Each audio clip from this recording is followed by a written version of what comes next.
लोकतांत्रिक देश में जहां लोकतंत्र नहीं है, संविधान नहीं है, जिसकी हत्या पहले ही हो चुकी है, उस देश में इस 72वें गणतंत्र दिवस की आपको शुभकामनाएं। दोस्तों, आज बहुत कुछ बोला जा रहा था।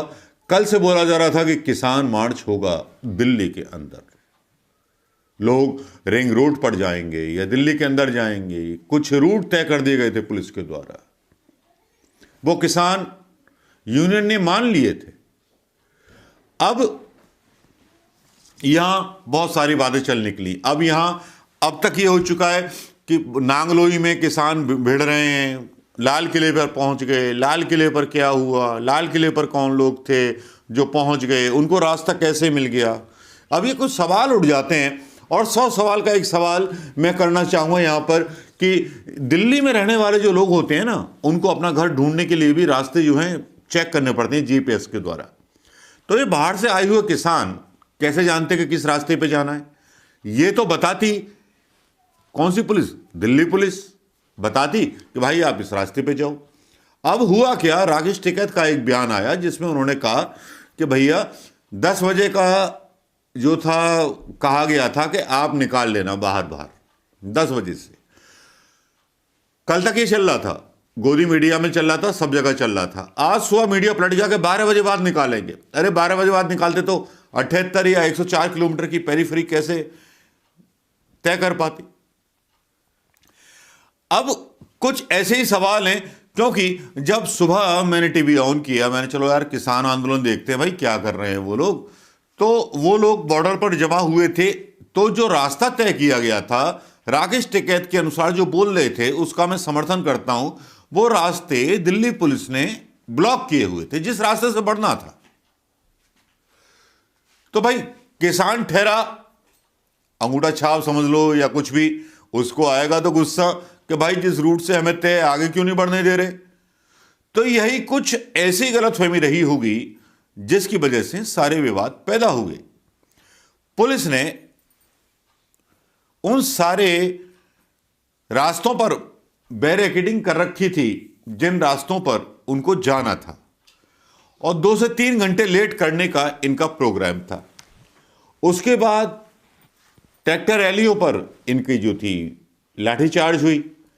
किसान तो केवल पिटते रहे, हिंसा का तो कोई मामला ही नहीं हुआ। एक हिंसा निहंग ग्रुप था, तो वो निकला तो उसको मीडिया ने जो था एक रेड लाइन बना लिया, ये कहकर के कि साहब देखिए कैसे आतंकवादी खालिस्तानी घुसाए। वैसे मीडिया ने सुबह से ही कहना शुरू कर दिया था आतंकी मार्च पास्ट शुरू हो रहा है, खालिस्तानी घुस रहे हैं, देश के गद्दार घुस रहे हैं। किसानों को गद्दार कहना पहले जी न्यूज ने शुरू किया, बाद में और चैनलों ने शुरू कर दिया था। ये कैसा लोकतंत्र है, कैसे बिके हुई आत्मा के लोग हैं पत्रकार जो एक तरफा न्यूज चलाते हैं। अब भाई आते हैं अगले मैटर पे। अगला मैटर यह बोला जाता है कि साहब किसानों ने रास्ता तोड़ दिया। भाई एक बात बताइए, दिल्ली में रहने वाला व्यक्ति भी मतलब अपने घर नहीं पहुंच सकता, जीपीएस का सहारा लेना पड़ता है। तो जो बाहर से आए हुए किसान हैं वो रेड फोर्ट कैसे पहुंच जाएंगे बिना पुलिस के इशारे से? ये क्वेश्चन है कि नहीं है? और नांगलोई में आप आगे नहीं बढ़ने दे रहे लोगों को, जो उनका रूट तय है उसी पर नहीं जाने दे रहे दिल्ली पुलिस, और वहां इसीलिए गतिरोध हो रहा है। भाई उनका रास्ता है उस पर जाने दो। ढूंढ ढूंढ के किसानों की पिटाई की जा रही है नांगलोई में। अब समझ में नहीं आ रहा कि दिल्ली पुलिस को ऑर्डर किसका है। और आज सुबह से सबसे बड़ा दुख इस बात का हुआ कि एनडीटीवी के पत्रकार जो थे बड़ी नेगेटिव न्यूज डाल रहे थे। किसानों ने रूट का पालन नहीं किया, ये नहीं किया, वो नहीं किया, लेकिन वो पुलिस से सवाल नहीं कर रहे थे कि भाई रूट आपने बताया है कि नहीं बताया है सही। किसान कहीं से भी उग्र नहीं थे। जिस तरह की न्यूज़ सुबह से फैलानी शुरू कर दी और एक तरह का वो बना दिया गया, पूरे देश में एक ऐसा माहौल बना दिया गया कि किसानों ने दंगा कर दिया, किसान उग्रवादी हैं, आतंकवादी हैं। और सिख हैं तो खालिस्तानी, आतंकवादी। उत्तर प्रदेश के किसानों को मारा गया और एनडीटीवी से तो ज्यादा निराशा हुई। उनके जो एंकर्स बोल रहे थे वो गोदी मीडिया की ही भाषा बोल रहे थे। मैं निराश हो रहा था, मैंने कि इतना बदलाव कैसे हो गया इन लोगों में, क्यों कर रहे हैं ऐसा? क्योंकि एक चैनल होता है जिसकी एक प्रतिष्ठा होती है, जिसको रवीश कुमार ने बनाया है। अगर वही चैनल सच को झूठ दिखाएगा तो क्या करेंगे, कहां जाएंगे हम? जिस चैनल की न्यूज़ों पर भरोसा करते हैं और उसके पत्रकार क्या क्या बोल रहे थे। मैं पूछने वाला था सवाल रवीश कुमार जी से, कितने में बिका, कितने पैसे लिए? चलिए खैर, वो बात अलग होगी, लेकिन बात चल रही है उस किसान आंदोलन की और उन लोगों की जिन्होंने लाल किले पर अपना निशान लगा दिया, जिसके बारे में बड़ी संवेदनशील बहसें चल रही हैं।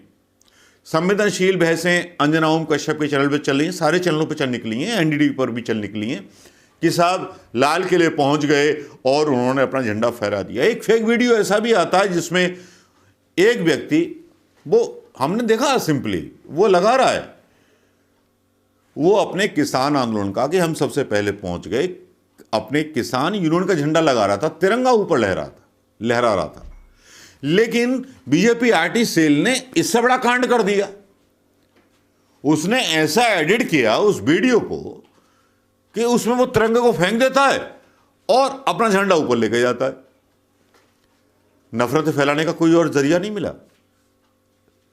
कितना नीचे गिरोगे आप लोग? जितना नीचे गिरोगे हिंदुस्तान की पब्लिक उतना आपको दौड़ाएगी। अब एनडीटीवी पे चल रहा है कि लाल किले पर लोग इकट्ठे हो गए, क्योंकि आंतरिक खबरें कुछ और हैं जो मीडिया नहीं बता रहा। कुछ लोग बोल रहे हैं, अफवाहें या सही हैं, कि लाल किले के अंदर गोलियां चली, गोलियां नागलोई बॉर्डर पर चली, इंटरनेट बंद कर दिए गए, सच्चाई मीडिया दिखा नहीं रहा है।